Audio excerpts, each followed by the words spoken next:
I think the main thing for me coming out of the military is I don't give a fuck. Yeah, I can see If that. anything, if anything goes wrong, nobody dies. Coming out of the military, something go wrong, somebody could die, right?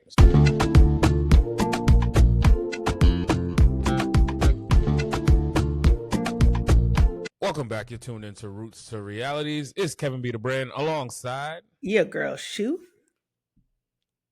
the Vibe Why every Enhancer. time? No, Jesus, I, Weezus. I Do you just know? did. Do you I know who you stopped. are? No, I did, but then I was just like, I'm not gonna say the vibe enhancer part. But yeah, okay, fine. Your girl, Just Shou, the vibe your girl enhancer. shoe. I know it was just very Oh, abrupt. Jesus, Weezus. At some point, you'll get this right. I will. You'll get it right. You'll get it right. I swear you will. So how was Soca Cruise? We saw videos.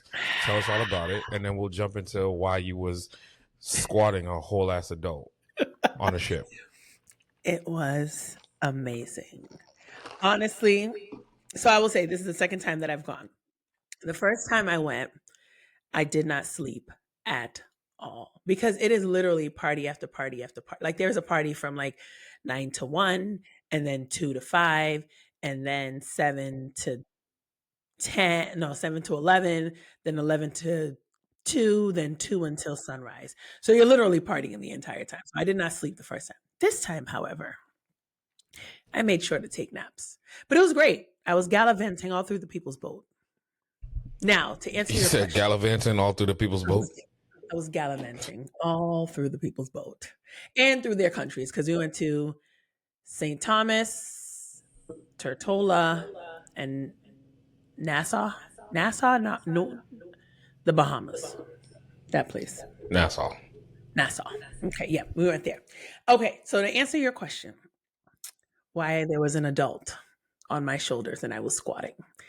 We were at a fete. And you It was guys could go actually to her IG page and you could see the caption is you could just call me your strong friend. yes, I am. And you know what's funny? A lot of people have actually been calling me that. Hello, strong friend. I mean, I am who I am. No, they were playing a song, and the song was pretty much telling you to pick up something and run with it. It's Mr. Killer's song, Pick Up Something, Run With It. And so the guy, the DJ is like, hey, if you don't got a woman on your shoulders, then, he was challenging the guys. So then the girl next to me, who knew the person that I knew, Wait, pause. This is a random person that you just threw on your shoulders? I would say like maybe like 40% random at this point. At the time, 40% random. Okay. at the time, it was more like 70%. You know. So yes. So then she was like, I want someone to pick me up. And then you got all these muscle dudes standing around us and no one's picking her up. So I was like, I could pick you up.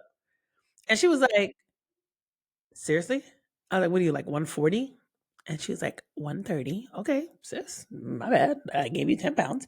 I was like, I'm a power lifter. I can lift you up.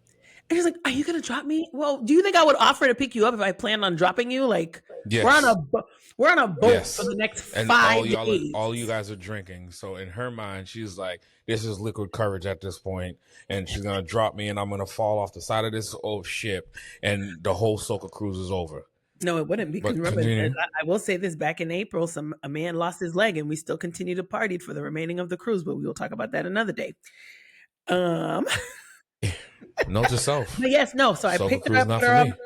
put her on my shoulders. I actually did do a lap, and then when I got back, I did some squats because I'm extra, and then I put her down. Never dropped her. It's great. It's wonderful. And now I have a title.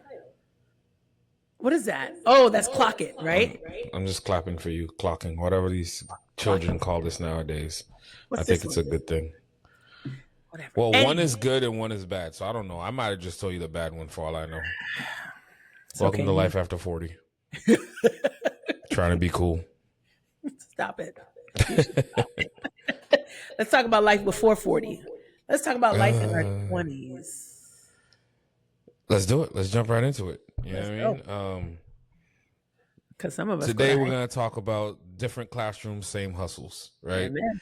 A lot of us had different uniforms on, but same pressures, right? After high school, some of us packed dorm bags, others packed duffel bags, the real strong ones out here. But the mission was still the same. Make something of yourself, Why you laughing? Because Why you laughing? I will put you on my shoulders and squat you too. You keep talking. Shoo, I will beat the brakes off of you. Older brother to little sister type, not like man on woman. This is different type of violence. If Only you because try to, I can. Because if I if you tried, try, I swear you'd have to catch me first. I still got some giddy up in these legs. You'd have to catch me before you try to embarrass me like that in these streets. A listen, whole ass grown ass man. no You matter know what's funny? When what. I always tell people, if you have to tell somebody you're grown, then you really ain't grown. Mm, But what you're not gonna do is pick my it's 41-year-old ass up put you and on my throw me over your shoulders shoulder like I'm an 8. and Okay? then squat. And then squat. You forgot the squat part. I'd be kicking you the whole time. The whole time. I squat Life would get miserable for you. 441 pounds. I can squat you. I can squat two of you. What'd you do? 441. With some extra. 'Cause I'm only 209. Okay. All right. Jesus Christ. So therefore, we got some things. But either way, How did you okay, before we jump into what we're talking about, we're not how gonna did make you it get to this into episode. This is powerlifting? what happened Yeah, last we are. time. Okay. How did you get into powerlifting? My husband. God damn it, duh. Well, I will say this because he's been powerlifting. Ramsey's is 4, so I'll probably say about 5-6 years, right? The real true story, and I thought I said this to you before, but whatever. I had said after my next child, I'm going to go have a mommy makeover. Fuck this shit. I don't want to go lose weight. It's too hard. I don't got time for this. So then I was like, you know what? I know that he would judge me because he is a gym rat and he'd be like, you a fucking cheater. You're a cheating ass. You went the shortcut. So I was like, you know what? I'm gonna try to transform my body naturally first. And if it don't work, then I'm going under the knife. And then with that, he put me in contact with his gym. At first, I was just doing nutrition and bodybuilding, but seeing like everybody at the gym, meeting with my coach, I went to a competition. I was like, bro, how happy are bodybuilders? They're not happy at all. They got like 2 to 0% fat. They're hungry. And if you think about it, no disrespect to any bodybuilders out there, but they look strong. They're not necessarily strong. It's aesthetics. So at that point, I was just like, fuck it, let's try it. And my coach kept going, oh, thank God, because I don't think you realize how strong you are. And plus, it was just the adrenaline. Like every time I lifted something heavy and it was easy for me, and people would be like, yo, do you know how much you just lifted? And I'm like, no, because I can't read kilograms. Like I can't convert this shit. And I think that's the beauty that I'm starting to be able to be like, oh, this is 3 red plates. This is a lot. But that's the beauty of the beginning of my journey into here with my coach. I never knew how much I was lifting until after I already lifted it. So for me to have my first competition, I did 409 for a squat at the for my competition and 160 pounds on bench and then 396 deadlift for my first competition. All I heard was crazy, because I know how to squat. I have my form and all that, but I'm 225, 250. And Can you squat your own body weight? I'm 209, girl. So yes, Okay. I can squat my own body weight. Okay. Oh, you said you squatted 225. I thought you said you 220 okay. between 225 250. I think those would be like, but I've never was trying to That's what I warm up like with. I would just be. That's fucking rude. Let's just change the subject because you going on some rudeness. Can you bench 225? Probably, I'm pretty certain I could lift and probably throw it up and down, solid lockout, 5 to 7, probably right now. Really? Cold turkey. See, you got me on that. I'm not even at 200. But you know, women biologically is stronger lower half or stronger upper half. So, but cold turkey, probably 5 to 7. And I'm probably stretching. I'll give it 3 to 5. to be honest, because I haven't lifted free weights in probably 2 years. I've just been doing resisting body weight, and I've been on this journey of dropping the weight. Yes. And the moment I look at free weights, I'm just gonna put on another 10, 15 pounds. So I'm like, I wanted to wait to drop to get as close to 200 as possibly can before lifting any, because I like looking small. You know how I dress. I do. When you're yoked up, it just doesn't look the same. You're just tight. You look like a stuffed sausage. Solid to those. Shout out to those that can make it look good, right? The Rock and those type of people, they make it look good. Me, no. Rock is also 6-something feet tall. So I'm all of 5'11" on my greatest day. I will say this: I am officially registered to. Oh my God! So why I have no words. I'm doing another meet in May 2nd. May 2nd. Yep. Ladies of Iron. I just signed up in Medford. Oh Lord, that's my barbershop's out there, man. I sounded like a true Bostonian when I said that. Did you hear the way Medford came out? I was like, Medford. What? Who am I? I don't even speak like that. I mean, so you must be forgetting about the roots part. Just sticking to the realities. I've never had a Bostonian accent. Have you? I did. Ew. You know what's crazy? You think you don't have one until you go somewhere where they have like their own accent, and it stands out like a sore thumb.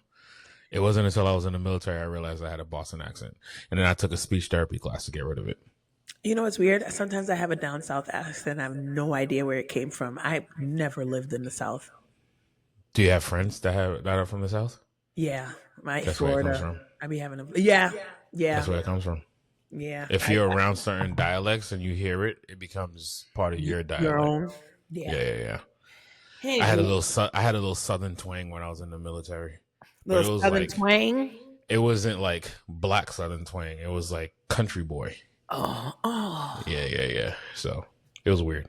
I went from a Boston accent to a Southern accent, but not even like our Southern accent. It was like Nashville Southern accent. Listen, mine comes out sometimes when I yell at Renz. I'm like, child, if you don't get your up them stairs right now. And he goes, or not be looking at me like, where did you just go? Like, where are you? Where are you? All right. Let's do it. Whether you were saluting or studying, you still had one goal in life. And that was passer par what? Say that again. Sorry, I have to switch over to my headphones because my speakers are acting up. Oppression. I was that so well. I struggle to speak. Jesus. I said, whether you were saluting or studying, there was one goal. Passer par what? Don't embarrass them. Don't embarrass. That's all they ever cared about.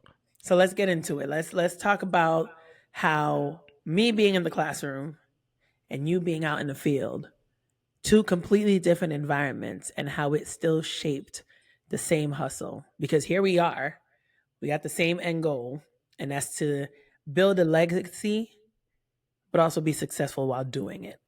Yeah.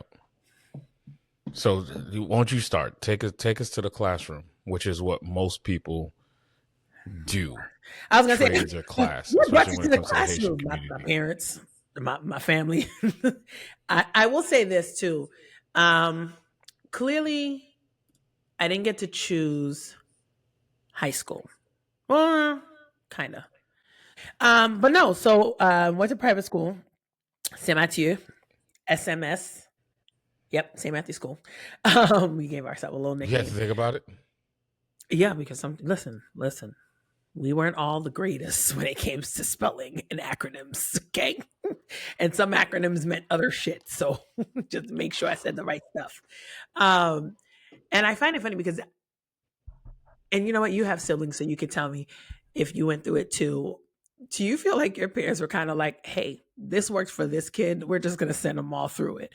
Because they literally, all of us went to the same school. They flooded us through all the same 3 schools in all of Boston. They was like, they say it worked. I think it was more an affordability thing. because you're in private school, but let's be honest. We come from single parent households, or even if it was dual, it wasn't like it was top It middle wasn't class banking. America. You know what I Right. mean? So I think it was more an affordability thing. It kept you out of the public schools, Yeah. and there was financial aids that they could have got also. So Yeah.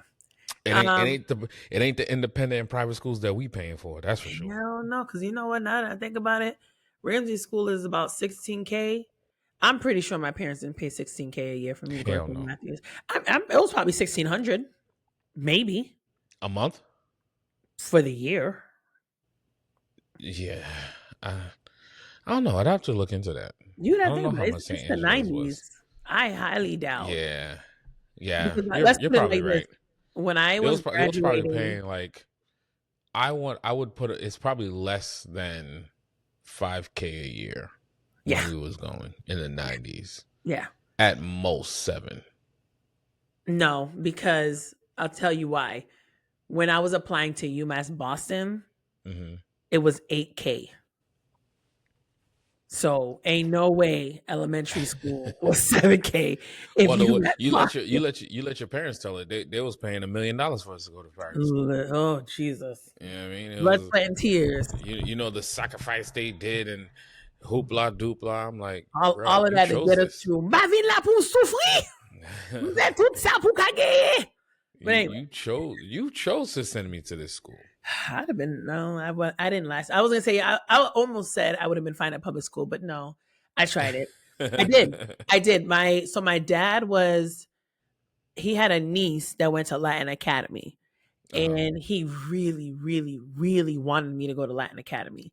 Whereas on my mom's side, my sister was sent to Fontbonne Academy, and everybody in the house was like, "Well, Fontbonne Academy is the best. It's an all-girls school. It's private. It's uniform. Tout ça." But my dad somehow won the battle. And when I took the Latin Academy, when I tell you I passed by like 2 points, I was 2 points away from not making the cut. But I made the cut, and my father was like, "Bon, el anuare." Hallelujah. Got me to the school. When I tell you I lasted 3 weeks at Latin Academy, it was so different. I believe it because I never even knew you went to Latin Academy. Listen, I don't talk about it because it's 3 weeks. I didn't even last a whole month, bro. Like 3 weeks. Did you flunk out? What No, happened? it was Because this ties into what we're talking about. Because yes, it is. How did you get out of that? Piss your father off? Because you know how they are about education. Yes, and that's all he wanted.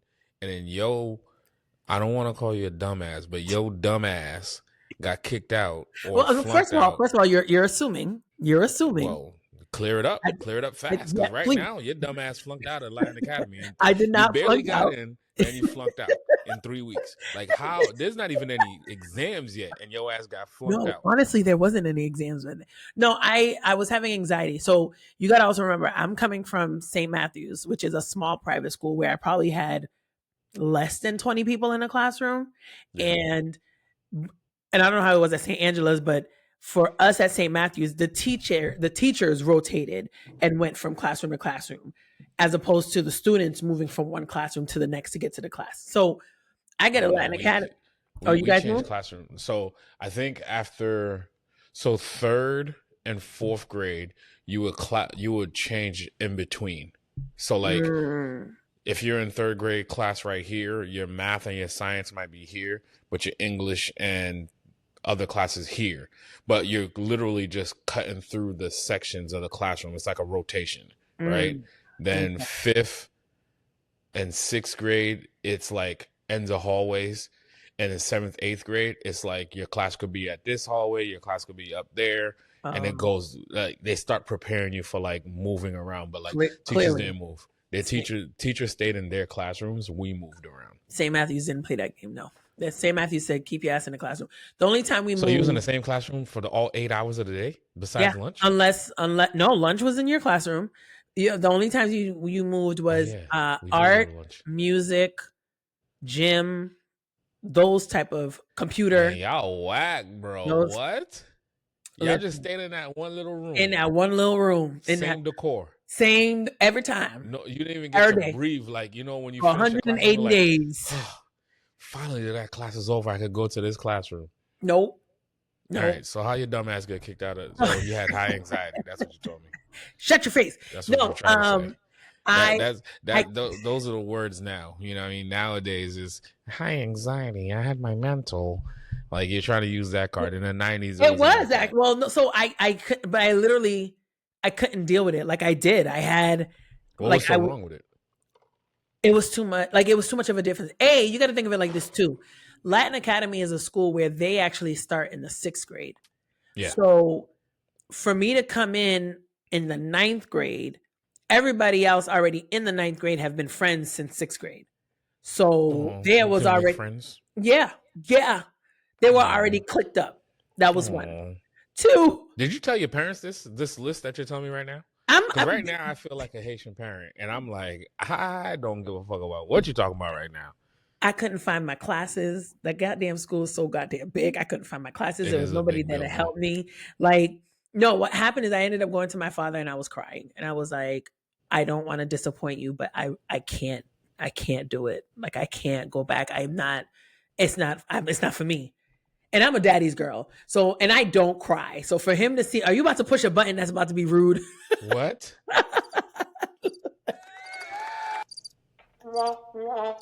That's the one I was looking for. That's the one I was looking for. Jackass. I don't know what the cricket was. Go ahead. I'm sorry. But he was like, "Look, it's fine. Like I don't want you to be in a position." He where said it's fine. Yeah, and then I went to Saint. I went. They got me into Fonbon. I transferred I 3 guess weeks. you really was a good kid. I Because that would have was. never flown in any other No, household. they were It's just like, fine. but I think it's also because like the my mom's side, everybody was like, go to Fonbon, go to Fonbon, go to Fonbon, and I was just like, I don't remember exactly what I said to him, but I think he saw the look in my face and was like, yo, this shit's breaking her. Like she's not gonna last if I keep her there. So Wow. So what was the difference between Latin Academy and Fontbonne? Because Fontbonne is not that small. I mean, it ain't as big as Latin Academy, but it ain't small neither. I don't know. I felt because more. you made friends. But I did also know a lot more people at Fontbonne because a majority of the girls that went to St. Matthews with me also went to Fontbonne. So that's what you wanted. You wanted to go back to your little clique. So you don't know how to come outside the box. So here's the thing too. They wasn't Okay, go even, ahead. no. I'm We weren't listening. even cliques. We weren't even cliques because I was the nerd. So they didn't even really like me. So, But you just said you knew a lot of them. I did. I knew them from St. Matthews, but I was picked on. I was bullied at St. Matthews. So Bullied? yeah. Oh my God. Yes, I was bullied. How? Now you're embarrassing me. No, sir. I was bullied too. Yeah, but try me now. 441 pounds. I'm squatting. I wish somebody would try to bully me now. No. I was made fun of. I was picked on because I was overweight. I was shy. I was like the nerd. There was like skinny. No, I've never been skinny in my life. I gotta go find. Where's Facebook at? I need to keep talking. I've never been. Keep talking. Skinny. I'm gonna find my own. I have always been. I have pictures of me, you, Stefan, very vivid. You look like a little itty bitty thing. When? You look like you ain't never ate. When? If this was in my 20s, that was in my whole phase, and I probably was thin. Well, it wasn't in your 20s because I remember those days. So, no, the Facebook, goodbye. We got to the bottom of it. Those I will say, I might have been a little thin back then because I wasn't eating.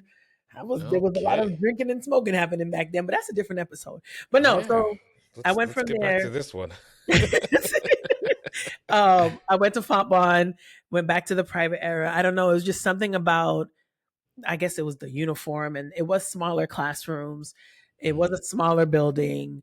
It just felt more like home to me. And then from Fontbonne, where you went? Suffolk. I went to Suffolk. I won't even lie to you. The black hole. I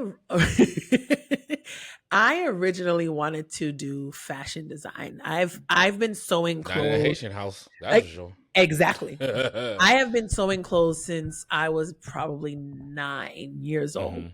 And I told myself I was going to be a fashion designer. I was going to do all that. My aunt was like, no, thanks. I'm Right. outside. So I went from there to I wanted to do fashion design. My aunt was like, absolutely not. There's no future in that. You need to be a nurse or an attorney. Um, I was like, Typical Haitians. but no, I want to. I'm really good at it. And I was like, I've done fashion. You've seen it. I've done fashion shows. I've done a bunch of stuff. And to them, they were just like, no, you need something with substance. So my aunt actually wanted me to go to Northeastern, and I got a scholarship from Northeastern, but Northeastern was giving me like 10% of the tuition. And I was like, what the fuck am I supposed to do with this? Like, where am I supposed to come up with the other $40,000? It's so crazy because I always thought like Northeastern, the way they set up their program is kind of like a scam because they force you to do something in between. So it's like extending your time with them Yes. without even realizing that they extended a whole semester on your ass that you got to pay for. But I digress. I did not go to Northeastern. My aunt did not talk to me for 3 weeks because that was her alma mater and she wanted me to go there. I went to Suffolk. Started off as... What made you choose Suffolk? They gave me the most money. But so you get to Suffolk. Yep. And you're already told that you can't do fashion because obviously, you know, like we're talking about right now, it's not a respectable field to go into. Yep. Little do they know, people are making millions of dollars. But I digress. People need clothes. So what did you choose to do at Suffolk? Honestly, that was respectable. I went in for law. I was going to do. Was it entrepreneurship? Was the first one? Entrepreneurship would eventually with something with legal. I don't remember exactly what it was, but I remember they had.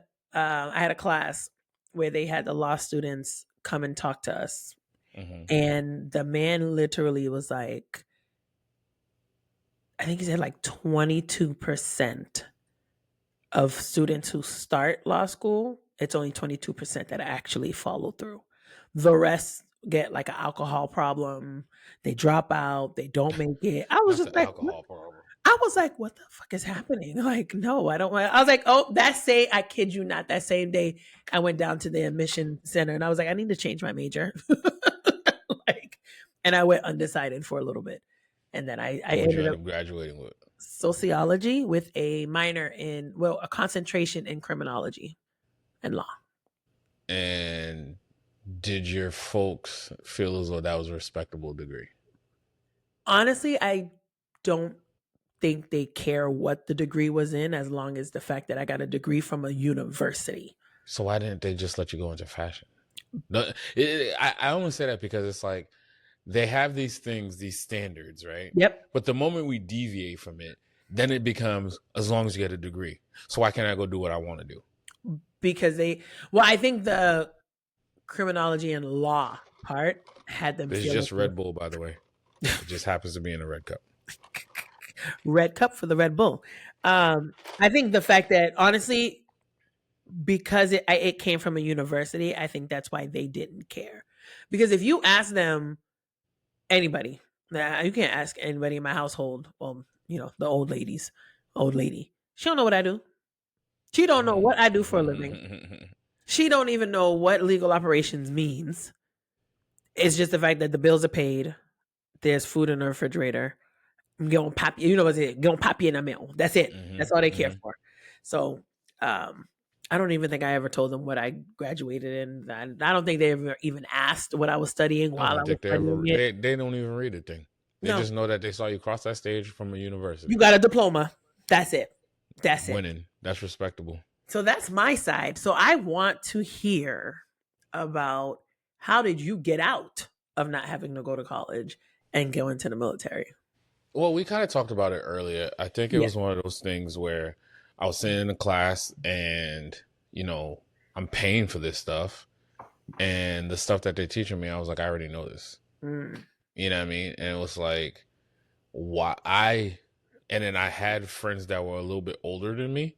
Yeah. So I hear them already complaining, like they graduated with a degree, but not working. Ain't doing shit with that degree. They you know what I mean? And they accrued all this debt, and then Sally keeps calling them. And I didn't know who the fuck Sally was. And I'm like, well, damn, everybody know who Sally is. Now I realizing that was Sally Mae. And you didn't want her just keep calling everybody, you know what I mean? So it's like, so right off rip, I already knew, as I go to school, I'm never touching anything private because Sally ain't calling me.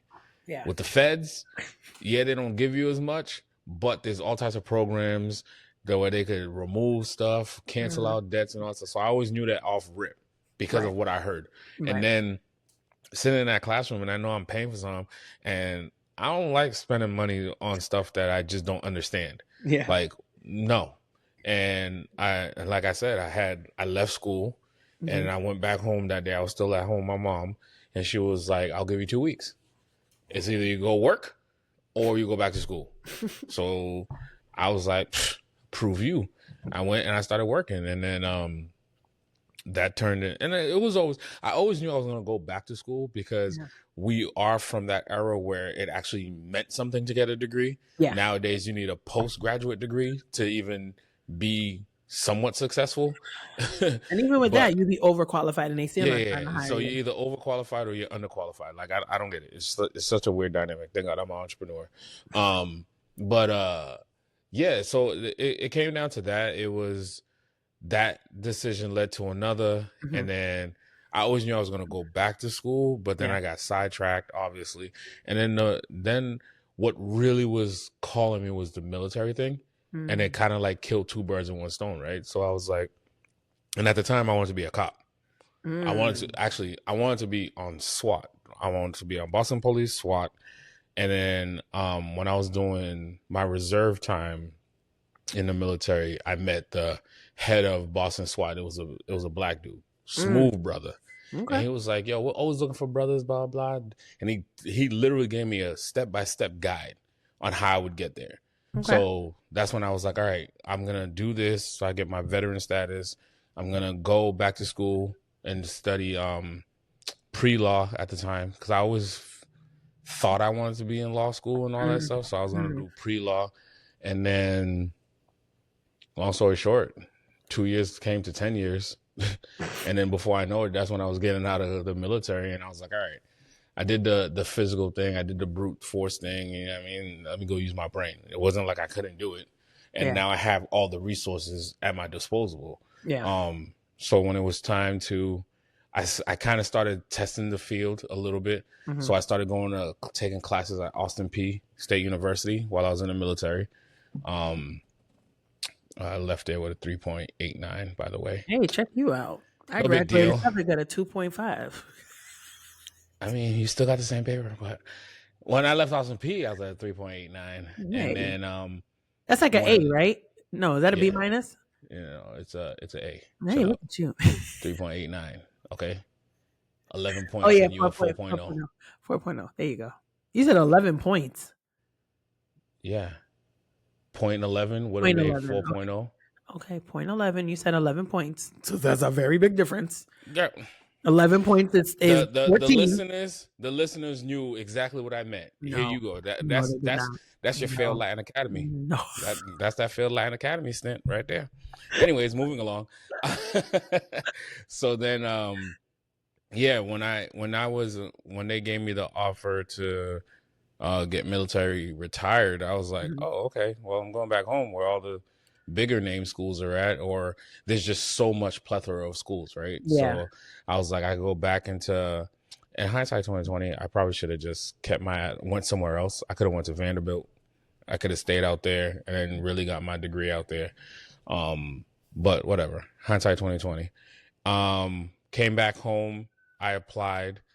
I got into scam ass Northeastern. I got into BU. I got into the UMasses, Boston, and Dartmouth.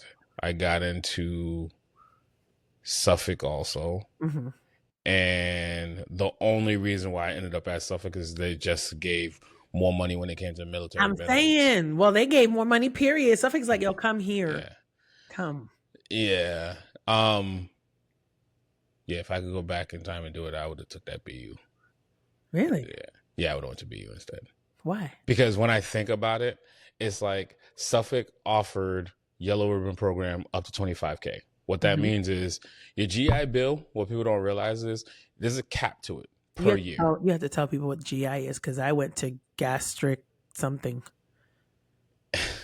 The GI Bill is what you get. It's a bill that was signed that gives you educational benefits when you serve serve your country, whether it be reserves or active duty. Active duty has a different way of doing it. Once you do your time, I think it's like 2 years of service. Active duty, you automatically get it.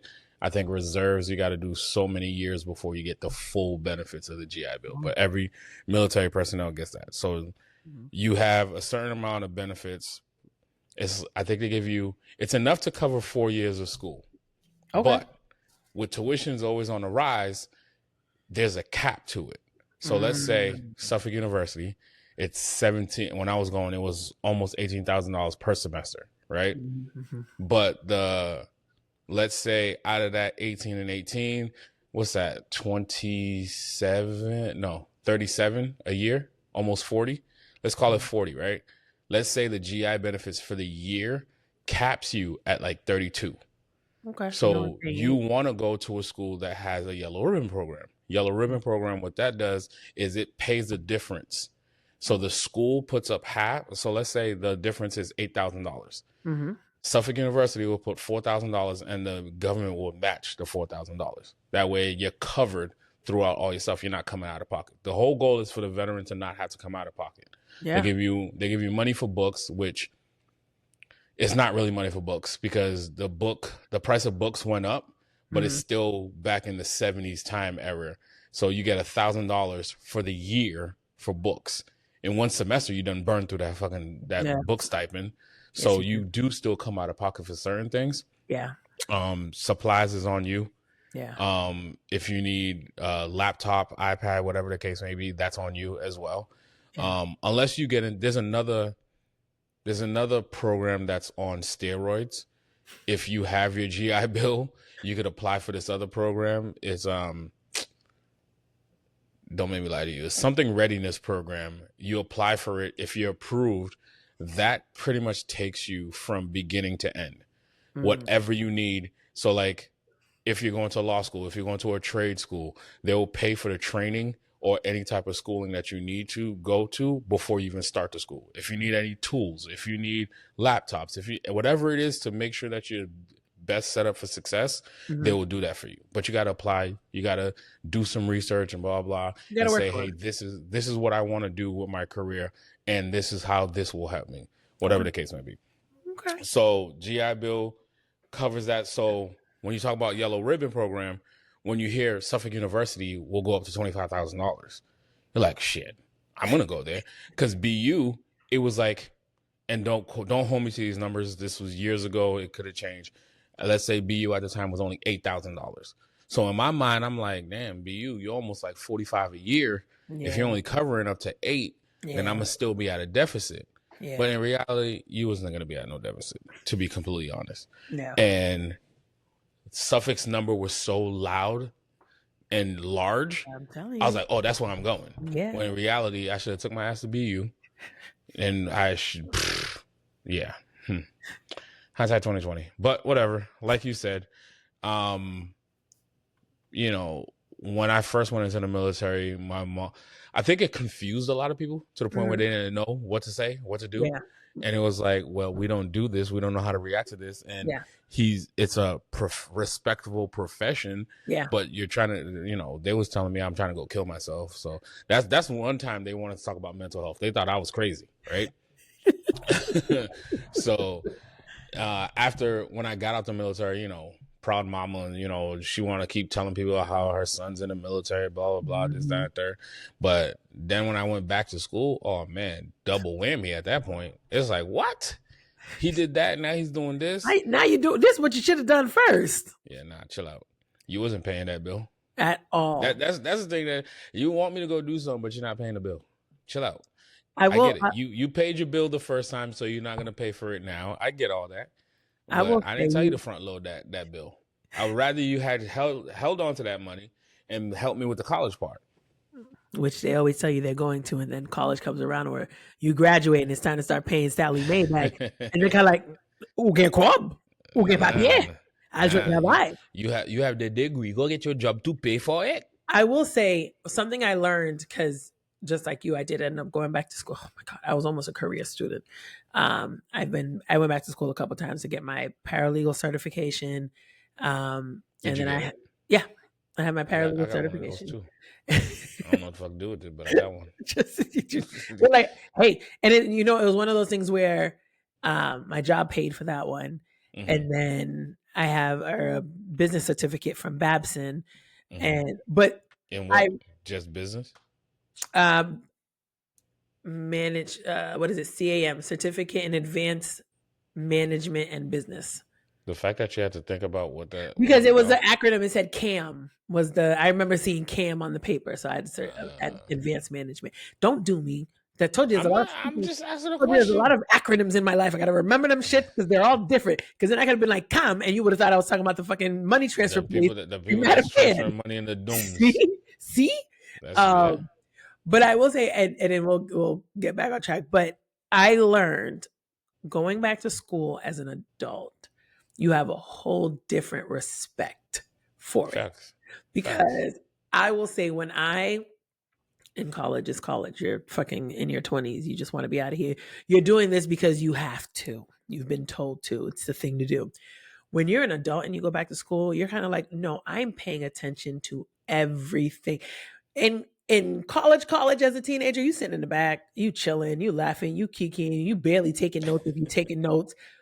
As an adult, my ass sat front row, front seat.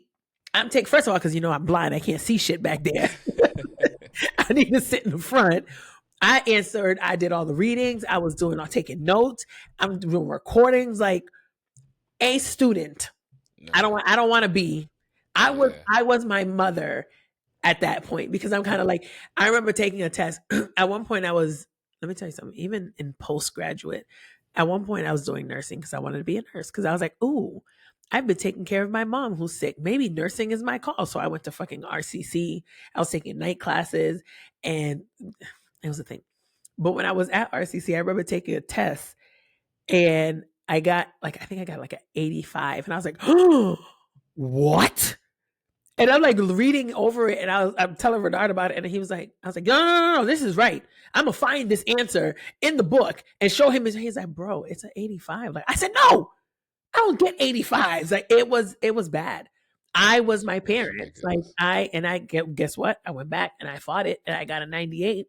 I'll take a 98. I mean, shit, 85 to a 98, yeah, that's a drastic difference. If you told me 85 to an 87, I'm like, girl. That's a waste of your time. No. I'm gonna get that A. We don't do B's over here. We don't. But I want to touch on structure because I know the one thing I stress to, I guess, the upcoming generation, because a lot of like my nieces in college. My niece just graduated college. I have another niece in college, and then our fake nieces and nephews who are our best friends' kids. Yeah. A lot of them are going into college. They're not fake. That's the chosen ones. They are the chosen ones. Why this? I say because if they need a kidney, we ain't guaranteed to be able to give a kidney. I mean, shit, they ain't guaranteed for the ones that was our birthright. You know what I mean? It might be different. Touche. I will say the one mixed with other blood. Okay. I will say the one thing I do stress to them is the lack of structure in college. What are you fighting? The wire to the headphone. It just keeps getting caught in my hand. I thought there was a bug. No, I don't know what to do with my hands. And then this. That's why I don't have headphones on. I don't just freely. But the speakers was annoying me. I couldn't hear anything. But sorry. I stress the lack of structure because I will say, and something I am very grateful for my upbringing was that my parents drilled structure and organization into my brain so that I carry that with me in college. Because if you do not have any discipline in college, you will fail. And they ain't giving you your money back. They're not giving you a second chance. You can get a second chance, but you're going to pay for it. You can take that class over again, but you're going to pay for that next semester. So talk to me about military structure. Because I just told you there was a structure in college. I think, so here, going to what you said, right? Because I live both. Mm-hmm. And you were talking about how going to school in your adult years. In your adult years, Yeah, I'm not here for the play. I don't care about the activities happening. I'm not in the college dorm rooms. I don't care I'm to be a here. I do my work and I'm out because I yeah. got work to go do. I got a whole I ass got a whole family and all family. that. You know what I mean? Like, what are you talking about? Go hang out? No, go hang out with yourselves. You know how old I am? Get out of here.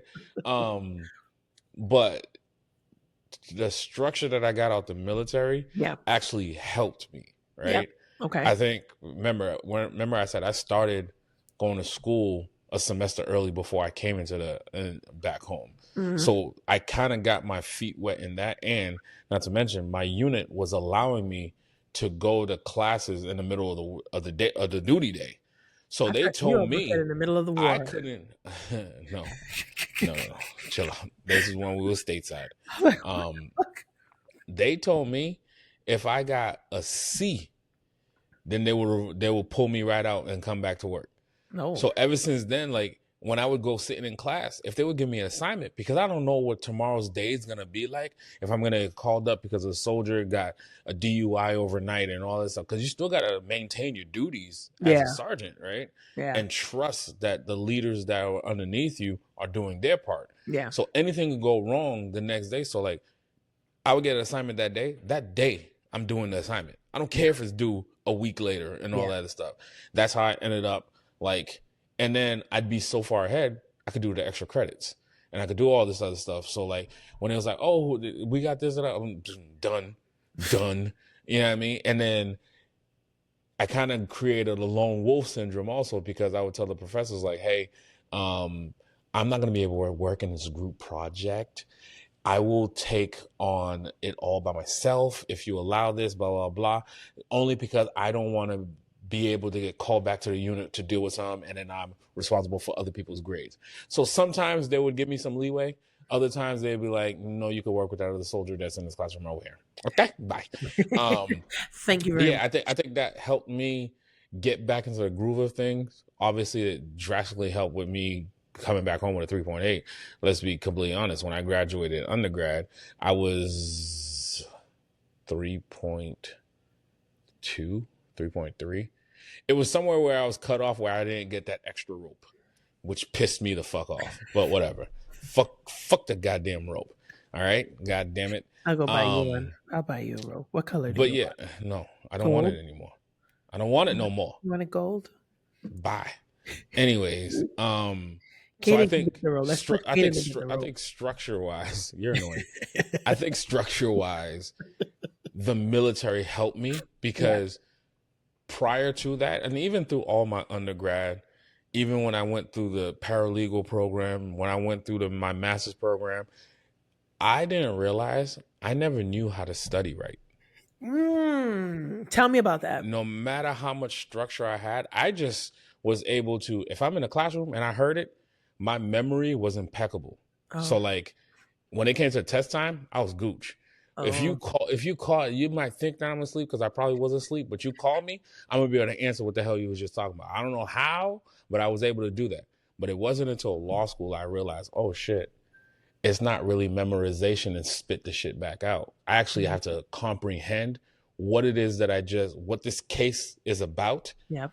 And now trying to apply different case laws to now not just spit it back out. I have to apply it to my messaging, to my opening statements, to all this other stuff.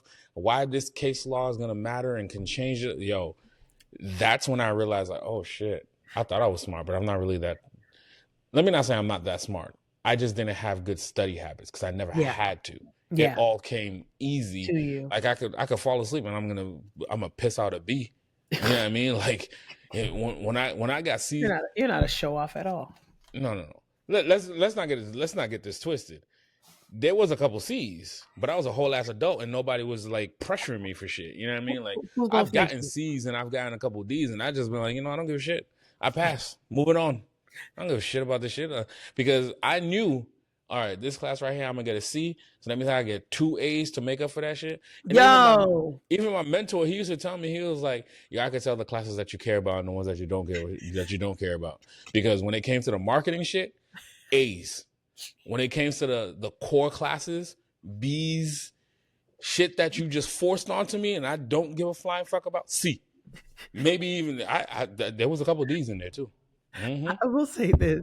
I think college teaches you how to be strategic Oh yeah. because when they give you that rubric and they tell you the grading system and Oh you're yeah. like, Yeah. "Oh, this one counts for okay, bet." So I could fuck these up. But if Yeah. I just got to do real good on this Yep. final paper because That's all that's it is. 70% of my grade. Like I just That's all it is. yo, When and the best part is when the host and me see that the majority of your grade coming from that end of year presentation, bitch. woo, woo. I don't gotta do shit right on your test, Ooh, that motherfucker. was Fuck your me with test. papers. Oh my goodness. I was a G. Matter of fact, you could ask Smooth. Smooth helped me create a side business in Mm-hmm. college. I was writing people's papers because that's how good. Mind you, for people in other colleges was hitting me up. Though I got a paper on this, and mind you, there was no Chat GBT back then. Yeah. There was Yo, yo. How was I speaking of doing Chat it? GBT, I'm gonna go off subject real quick, but it's not really off subject. So I was sitting on the couch earlier watching TV with Caden before he went to bed, right? Mm, And I pulled up to run the show. He was yeah. like, "Dad, what is that?" I was like, "What?" And then he's looking. He was like, "What you're working on?" I was like, "It's to run a show for. I'm going to record with Auntie later." And he was like, did ChatGPT do it for you? I was like, no, this is our thoughts. And we wrote it down. We have the topic and we have segments and we break it down. He was like, so what do you use? I'm like, a Word doc. He was like, no, I know it's a document, but like, how do you do it?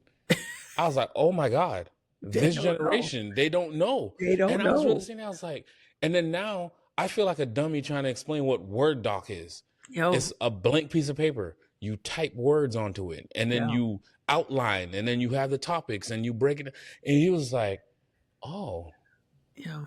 that's pretty cool. And he No, just turned away and just started watching it TV was like nothing that that ain't happened. up And I there. was like, oh, okay. And even before we had Google, yo, I don't know about We you. had to Did we you had have to the write encyclopedias in your essays. That's what people don't realize. house though? Yo, Did never the full the 26 the volume the either. cream Never the 26. When we was growing, when we was the on, cream with the blue?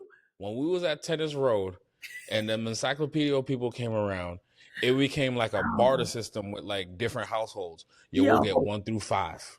You get 6 through 10, and then you go, and that's how we did it. And like we would just that's borrow each actually really other's. smart. That's really Yeah. smart. Nah, fuck that shit. No, Can't we nobody had afford all 26 by themselves, and then they want to give you some extra bonus ones. What's the bonus ones? Put the yo, bitches inside the real ones. What the hell are you talking about? we did. I don't know who paid for it, but we Listen, had all all the encyclopedias yeah, like you sound like you was rich. yo, I don't know where it came from. 26. Yo, we did. We had, and I When remember having computers to do first came papers. around, I was like, "Oh, these people are millionaires, bro." Yo, yo, When to have a computer in your house, like you don't have to walk up to the library. we didn't have a computer in my house till I was in college, and I bought my own laptop. I had a laptop, like when the Mac laptops first started coming out, those colorful ones that were Yo, my God, round. the big round. I had one of those. yo, yo, but yeah, so that was my side hustle. I was writing papers. I don't even, but I sit back and I realize I just always been that good with my words. But I know we keep getting off topic. I want to talk about um, how it shifts, like pretty much your military experience Mhm. shifted your mindset and helped create this career path that you're now on. I think the main thing for me coming out of the military is I don't give a fuck. Yeah, I can see that. If anything goes wrong, nobody dies. Coming out of the military, something go wrong, somebody could die, right? So like Mm, for me, I'm not gonna be in a classroom panicking. I'm not mm, gonna, oh my, it's due. I don't care. yeah, It's gonna get done, and if it doesn't get done, guess what? I don't give a fuck. That yeah, just means I got to go get a couple of B's and an A to make up for that C or a D, right? So I think coming out of the military, it gave me structure.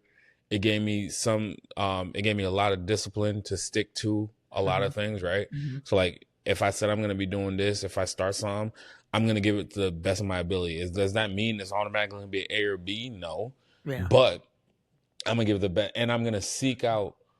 If I see it going wrong, I'm gonna try to figure out how to fix it along the way. Yeah. And sometimes it just doesn't work that way. I think between that and knowing that even if I mess up, nobody's gonna die. So, and that's my philosophy in life. Yeah. Like when you've seen what I've seen or been what I've been through, it's hard for me to like really get that worked up about everyday shit. Like everyday shit, like everybody's going through it. Yeah.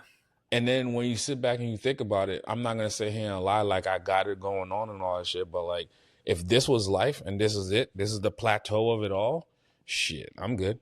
Yeah. What the fuck you talking about? No, And there's no way you're gonna tell me any way otherwise. Like the structure that the military taught me, the way to think outside of the box and come with a fucking solution. Yeah. You can complain all day every day, but what the fuck is a solution? Yeah. Right? Yeah. And nobody's gonna die. Yeah. It don't matter. We're not curing fucking cancer. If you I'm not a doctor, and by doctor I mean a surgeon. Nobody's life is in my hands. I'm not an engineer that's putting buildings up where if it's not done structurally sound, it's gonna come collapsing down on 100 people. You know what I mean? Like nobody's gonna die by the decisions that I make. You know what I mean? So it's like I'm not gonna panic. I'm not gonna overthink things. Not overthink things, because I overthink a lot of shit. I was gonna say. I overthink a lot of shit. That's why a lot of shit just sits on the shelf for so goddamn long. That's why I had to do that video the other day. Like, God. Bernard was like, dude. He was like, damn, he don't post like that. And I was like, I know. We gonna work. I was like, that's why I'm handling our social media. I'm trying to, this morning I got up at 4:30. I went to the gym. This was what day? Day 3, yeah.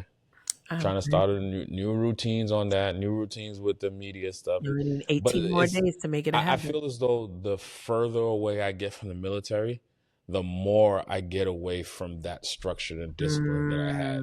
So now I'm trying to like recalibrate all that stuff. And I'm never going to get back to the military way, right? Right. Too far removed. I got on in 2015. I'm literally 10 January 15th will be 11 years since I've been out.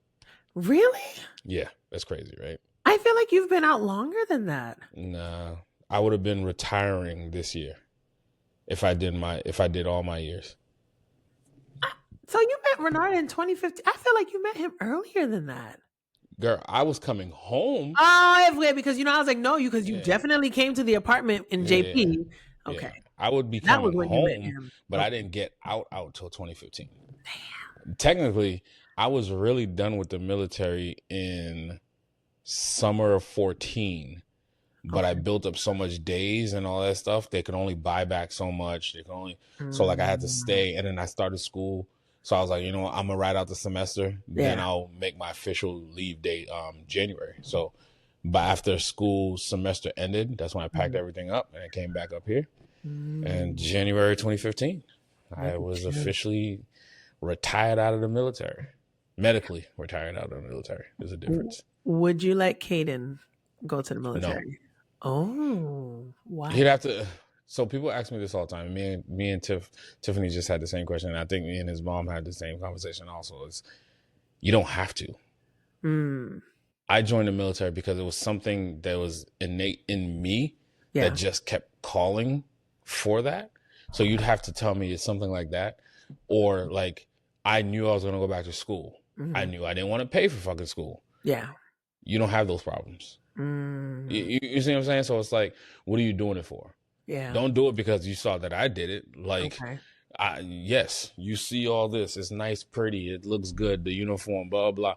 But let me tell you about the dark side of the shit. You know what I mean? Like the one that didn't come home. The ones that got home with missing limbs and in wheelchairs and limbs and like shit bags on the side of them. And I'm not saying this to degrade or bring anybody down, but there is a dark side to all of it, right? I just so happened to come out, I think 100%.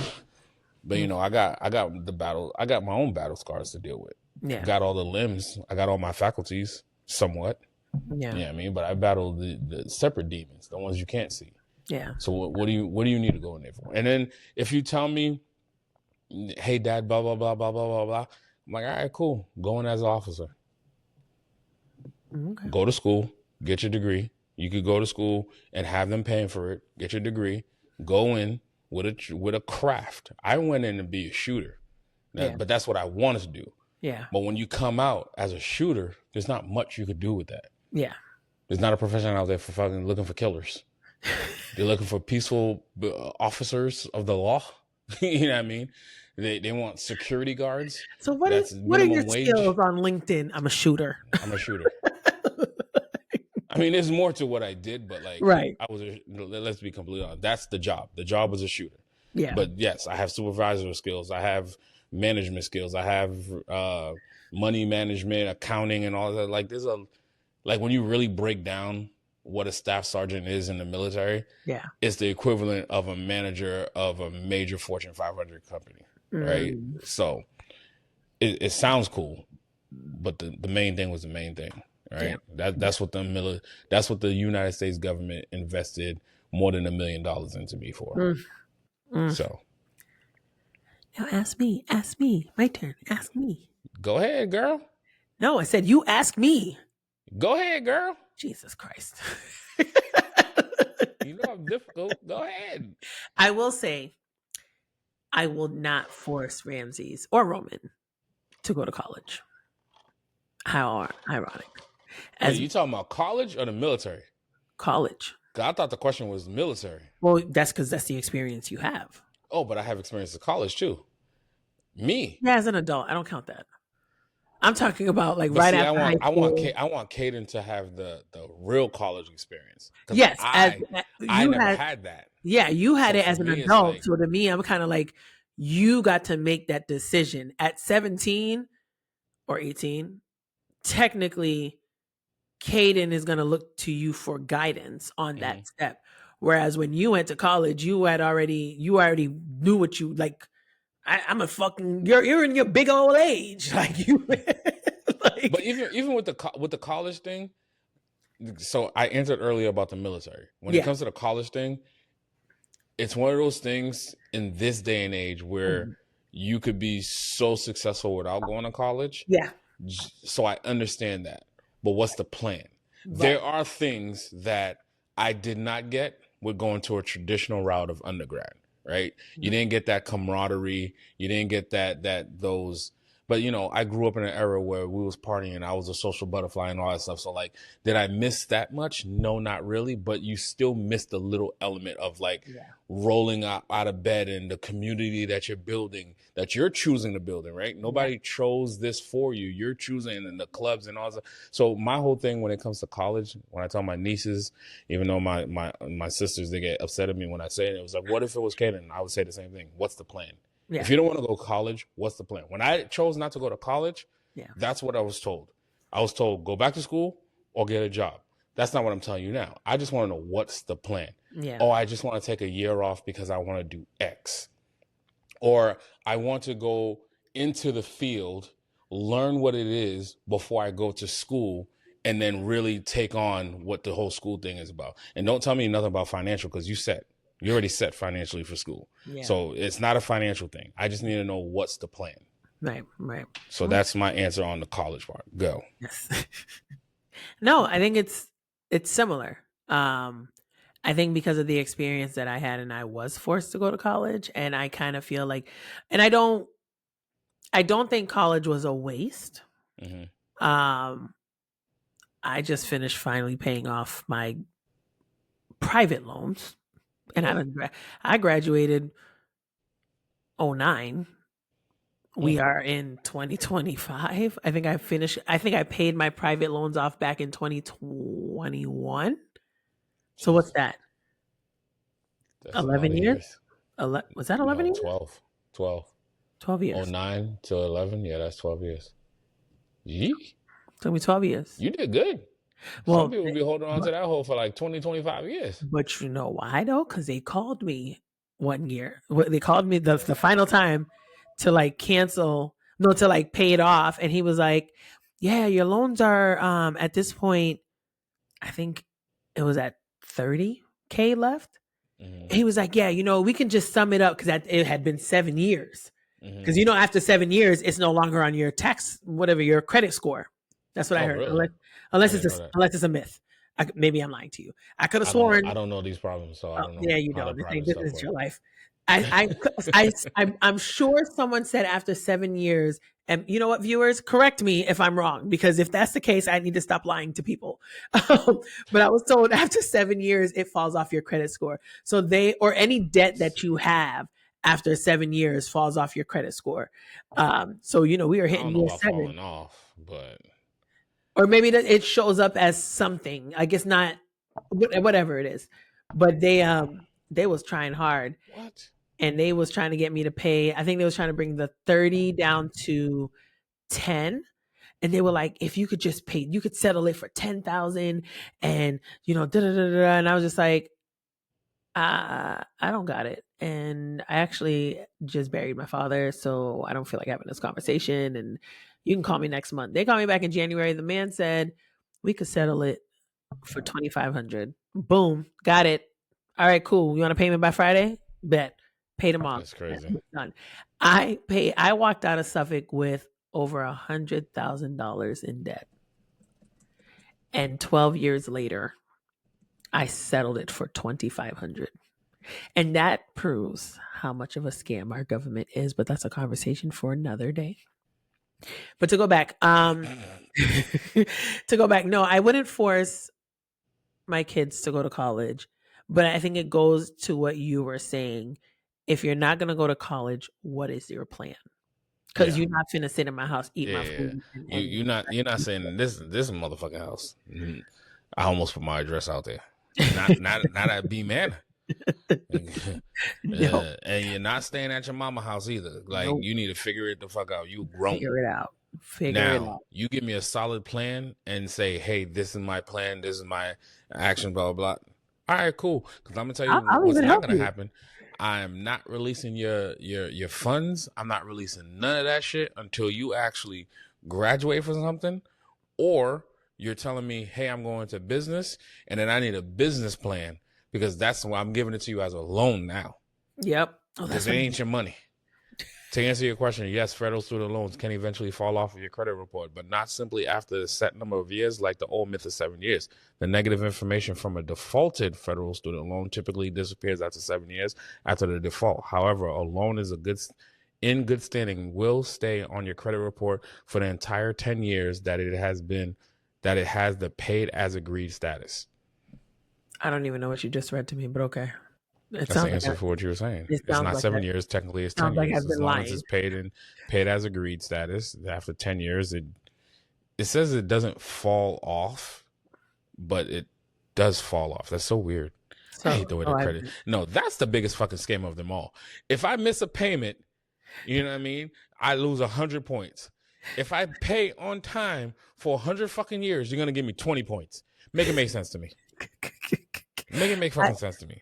It's the credit reports and insurance companies are the biggest fucking scams that's ever been created in the whole goddamn United States of America for all 250 plus years of its existence. You're vain. You want me to pay for the just in case. And if the just in case never happens, I never see that fucking money again. But when the just in case does happen, you want to fucking fight me for every goddamn dollar. The anger.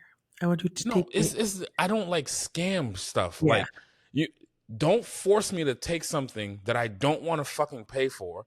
And I'm paying these ridiculous amount of premiums. And then I'm like, in my mind, I'm saying, okay, I want good health insurance. Mm-hmm. I want to make sure my house is protected for whatever fucking goes wrong. Mm-hmm. I pay not because I'm a bad driver, because there's 1,000 other fucking stupid goddamn drivers in Massachusetts. Those are who I'm fucking paying for. Yes. But then when I get in a car accident, you don't want to fucking pay. You're telling me I got a deductible of $250. Bitch, take it out of next month's payment. How about that? People's houses burnt down in California, and those people said, "Oh, sorry, there's nothing we could do for you." Mm-hmm. What are we talking about? And I'm sorry. I know. Listen, I told you, you're vain. There was a vein. Sorry. There. That's why I kept going. Just the whole insurance industry is by far I think if you really want to do it, the same amount that I'm paying for insurance, force me to put it into an account. An interest-bearing account. That way, when I do get into that accident, that way when I do there is a stolen goods in my house or whatever the case may be, I could go into that account. I put a claim in against myself. So if I'm paying insurance for the year $2,000, then for that year, that $2,000 should go sit in some account that, okay, something went wrong. Here, I want that shit. Compound interest-bearing account. That way, it's making money every time I make a fucking payment. And nothing goes wrong for that year, guess what? It carries over to the next year. The fuck? Let's do a quick fire, rapid fire. Let's do it. These are actually going to be for you because they are more so military. Let me see the rapid fires in here. That's because you don't read. It's way down here. I didn't go that far down. We skipped like 10 parts. No, actually, if you read them, we've touched upon a bunch of stuff just in our own language. Well, you can't just jump all over the place. Go ahead. No, sir. Rapid fire. Let's go. All right. Bam. 5 a.m. PT or 8 a.m. lecture? 5 a.m. PT. What's PT? Physical training. Oh. Let's go with that. Cafeteria food or MREs? Ooh, depends on the MRE. What is an MRE? That's what I wanted to tell you. I don't know anything. Yo, where did you get you the one that put these questions here and you don't even know what they are? Google. Meals ready to eat. So it's everything. It's a full meal What did you in get there. them? What did you get? Like, give me an example of an MRE what was your favorite? Because if you're picking that over cafeteria food, it gotta be bomb. There's chop suey. There's sometimes it's about the stuff that comes into it. There's like spaghetti that you get also. There's little Tabasco sauces you could throw in that joint. It comes with like little heaters. It has crackers and peanut butter that we lived off of. There's little snacks in there as well. And then like there's like powdered, what we call Army Kool-Aid. You just put the powder inside with some water. You shake it up in this little bag. You pop a little hole in it. Squeeze. Yeah. Cafeteria food. I'm not gonna lie. The smile on your face as you was talking about there's some good MREs, man. I don't give a fuck what anybody says. And them shits last for like forever.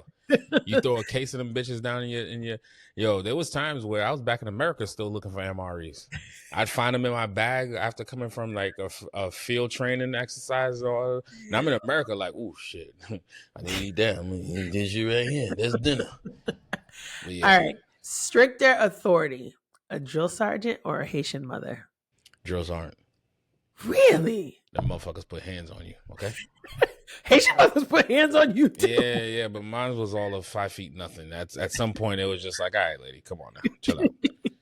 That drill sergeant come around, and there was some short drill sergeants, but once you see that hat, maybe it's just the authority part of it, and like they could fuck with you for no reason.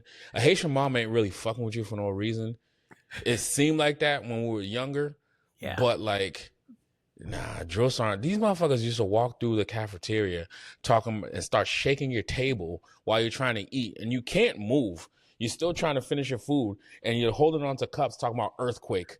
I'm like, what the fuck is wrong with this asshole?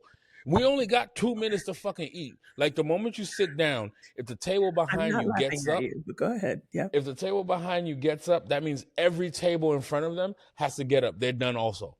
So you used to look at motherfuckers like, what the fuck are you doing? You better sit the fuck back down. I'm trying to enjoy this fucking meal real quick. This fool coming talking about earthquake. And then they'll be sitting up there watching you. And then they'll start coming asking you questions. If you answer it wrong, oh, done. Get out. Oh my God. Yeah, drill sergeants. Haitian moms will at least feed you, yo. Even after even after they whoop your ass, they're gonna give you a nice plate of food. You always knew that. What's one lesson you learned outside the classroom? One lesson I learned outside the classroom? Yep.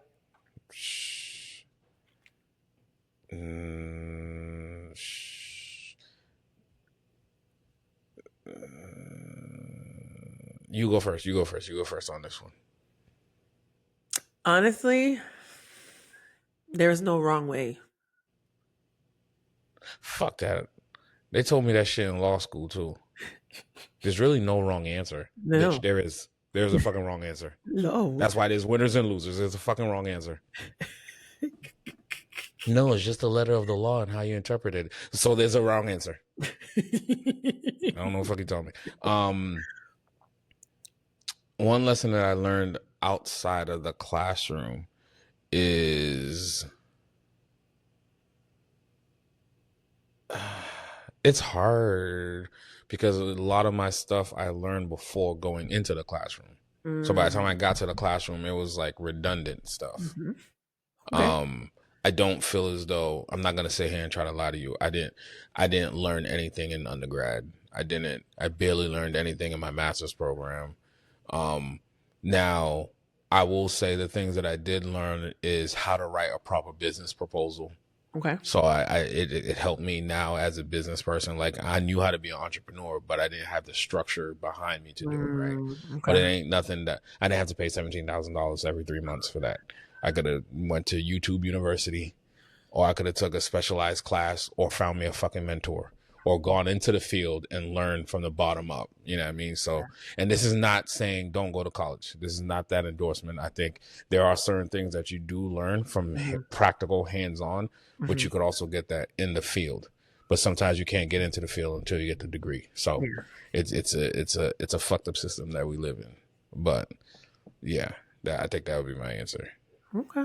If you had to do it all again, Do what? The path that you went.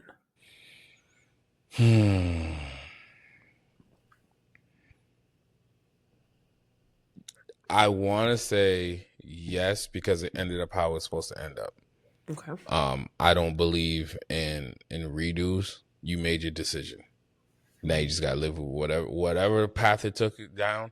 You might have to hit a reset button. You might have to pivot and go back for a little bit and then go down that other path. But you made a decision, right? I look at where my life is now.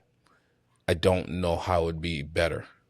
You know what I mean? So it's like I don't have any massive regret. Like there's not that thing where it's like, fuck, I wish I had done it this way. Yeah. You know what I mean? It happened how it was supposed to happen, right?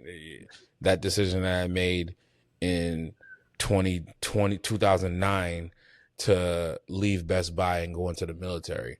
Going to the military opened up doors that I would have never had probably open for me, right? Yeah. Or even if it was going to open, it was going to take me so long to where like saying that you're a veteran and then it's you. I don't know. Did you ever do sorority life? No. So I'd have been thotting and bopping all through them people's streets. I'd have been a for real hoe. I tell people that all the time. I would have went all through the alphas. Ooh, actually, their founding day is tomorrow. But I would all out of of them. fucking control. But I always say I joined the biggest fraternity in the world as the Army. Yeah. And just saying that I'm a veteran, people naturally look at you different. They treat you different. And then they want to have conversation with you. Then when they say, oh, I'm an entrepreneur, I own this, or I do real estate, or I do speaking engagements, and people be like, you know what? I would love for you to come talk to such and such. Yeah. And da da da da. Next thing you know, I'm in a room in a place I never thought I'd be in that room. Yeah. But it took the military side, it took the schooling side, because now when I'm in this room, it's not just about being quick wit. I got the degrees to say that, oh, he knows what he's talking about. Yeah. I have the life experience from working corporate America, real estate, doing the hosting stuff, because even that was a business in itself without me even realizing that I was an entrepreneur way back then in 2003. You see what I'm saying? So it's like, I can't sit here and say, man, I wish I had done this, because if I'd done that, it wouldn't be this pathway. Yeah. I'm not sitting inside B Manor right now, just starting up various businesses, and any thought that comes to my mind, like, let's see what happens. You know what I mean? Like, no, I'd probably, I could have made that decision back in 2009 instead of going to the military. I could have stayed at Best Buy, but where does that take me? Yeah. Yes, I was climbing the corporate ladder, but everywhere you go, there's a ceiling at some point. Because even in the military, because I got promoted so fast, it became a point where it was like when they approached me with the medically separate, I was like, it just made sense, because I was not going to see another promotion for another 4 years. Oh, In 4 years, I got 5 promotions. Now you're telling me I have to wait 3 to 4 years before I can see the next one? Yeah. Nah, I don't do stagnant like that. So, where do I sign? Peace out. Yeah. So, no, nothing I would do all over again. What about you? I probably would have kept with my fashion design and would have gone, like, despite what they felt about it, I would have stayed true to my creative side. And actually, it's something like even in I have therapy today, and in talking to my therapist, she's like, "You're creative." It's so weird when people call me a creative, but when I sit back and I think about it, I really am a creative, and my I don't think like most people, and unfortunately, I don't know if I would say unfortunately, but growing up the way we grew up, there's no respect for creatives. There's no respect for the way our mind is. It's kind of like you have to have a legitimate plan and it needs to make sense and it needs to make money. There's no respect of, oh, you're really good at putting this together or doing this or marketing. Or it's kind of like, what the fuck does that do for you? That's not going to, who's that going to feed? When lo and behold, look at the world now. It feeds everybody. So I probably would have stayed true to my creative side. Because Lord only knows, I could have been in Paris right now, fashion, doing all of this stuff. Like you've seen the stuff I've made. I just want to point out, I was one of the first people out here putting hoods on dresses. Yeah. And now it's everywhere. You made when I did that I don't know what party I was doing, and you did it was Caden's baby shower. Yes. It was the Lion King thing, and you did the whole wardrobe for that. That Smooth's birthday party where y'all all had the polo for Coming to America, because that was the thing. Like Renard did a when he was doing his fitness videos, he did like a Black Panther thing, and I made his Black Panther. I actually just saw the picture because I was deleting things off my phone.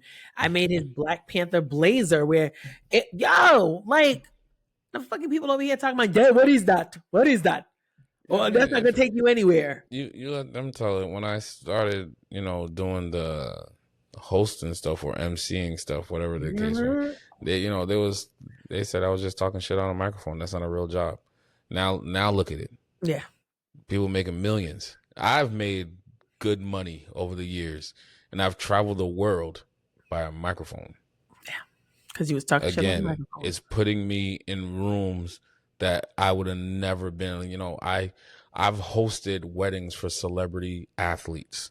Like, you know what I mean? I've been inside rooms of Fortune 500 companies of 500 plus people, little me talking to seasoned veterans on how to get to the next level. Yeah. People pay me to do this, like to talk for 30 to 40 minutes or sit on a panel and answer some questions for 20 to 30 minutes. All right. And them checks be nice too now. Don't get it twisted. I need to start getting some of them checks. I will say, Ramsey's Learned Kindness, we actually just got an email yesterday from one of the bookstores, the local bookstores that we're in, telling us that they were sold out and they needed us to send them more copies. I want to say at this point, we have probably sold about almost 200 books between the hardcover books that we sell on our, like personally, and then through Amazon. Like, that's what's up. But that's being a creative. The things that these people would have never. No easy feat now, Oh, Lord Jesus, it's not. But we're gonna start working on book 2. Actually, have a meeting tomorrow about it. All right, last thought. Who do you meet? Isn't it you and Renard and your child? Who's the meeting with? No, well, it's to production to start. Oh, got you. You Renard and your child. No, it's already written. The books, we have book 1 through 4 already written. It's all about like actually getting it into production now and illustration. And you hire illustrator and all that other stuff. Oh yeah, Vanel. Oh, too easy. Yeah. Oh, listen, and like when we went to him, and this will be another, that's going to be another topic we have about doing business with friends. When we wait, give me a synopsis here. Oh no, it's good. Because when we went to him, well, we had originally gone to, like, I had a publisher reach out to me, and it ended up being like one of those big fish publishers that play you. that will take you all that take all your money and then you never hear from them again. Gotcha. Luckily for me, I had already copywritten the book. See, that's the legal in me. I had already wrote, like, I copyright before we did anything with anybody. I make sure we copy. This ours. I dare somebody to go ahead and try to even take a sentence from the book. People be like, yo, Kev, you sit on your ideas for too long because I don't own it yet. Yeah. When I put a trademark in for something, if I feel as though it's gonna be that thing, and it's not everything that I do, but it's like, when I know something, I keep that shit near and dear to my heart. I put in the trademark. Now, once I put in that application, I can say it all day, every day at that point. Because that whole belong to me until the federal government says, hey, we need this or we declined you for this. That's my shit. Yep. Yeah. So, yeah. So, yes, no. And I had seen that he was working on a book. That was around the time when he was sending out the publications for the book that he was writing for his daughter. So me going through that drama with that big publisher, I went to him, I was like, yo, we got a book that we're working on. And what you think about working with us? And he was like, oh, I've never done it before. Like, I still haven't even finished my daughter's book. And it was pretty much one of those, you trust me to do this? Because I've never done this before. And I was like, nigga, neither have I. Let's learn together. So we're going to do it. We're going to learn together. We're going to do it together. And honestly, it has been, we met with the publisher, the original publisher, I want to say June 2023. April 2024. These still ain't got I ain't get so much as a fucking book cover at this point. We started working with Vinyl in May, end of May. Let's just say June because it was Memorial Day weekend. June, the book was published by October. Yes. But anyway. All right, we talked about it. Different uniforms, different missions, same hunger to become more. It's the tall tale of being the Haitian American. That's roots to reality at its best, right? Everything that we do is always trying to elevate to meet the standards of somebody else's image and vision, but while also breaking the norms. Yeah. It's a crazy line that we tiptoe. Thank God our kids don't have to worry about it. They got different problems, problems we'll never understand. But let us know what you think. If you have any comments, go ahead and drop them below. Shou, you'd be literally talking to her. Very rarely will you be talking to me. And I respond. No, but seriously, like, if you let us know if you took the college route, if you took the military route, or you said, fuck it, I'm gonna carve my own way. You want to hear it. Backpacking through Europe route. Like, I want to know it all. I don't think I've never bumped into a Haitian that said, I'm going to backpack through Europe for a year. If you're one of our listeners, please chime in and I want to talk to you. We'll even bring you on the show. Yes, because that is breaking all types of norms. Yeah. Like the military thing, it's foreign to Haitians because they're not from this country, but they know military life. They had police people in their life. They had military people. They had the tanto makuts and all that. So like they haven't heard that word in so long. And, I remember when I first joined the military, they thought, he's tanto makut. I was like, yo, it don't work like that over here. Oh my God. So yeah, you know what I mean? Chime in, let us know what you thinking. Yeah. Any last words for them, Shou? Honestly, I think we need to be okay with building our own path and know that despite what the generation before us sees as success, that doesn't necessarily define what success truly is. I'm doing good. Discipline and structure is the bridge between roots and reality. Till then, follow us on all social media platforms.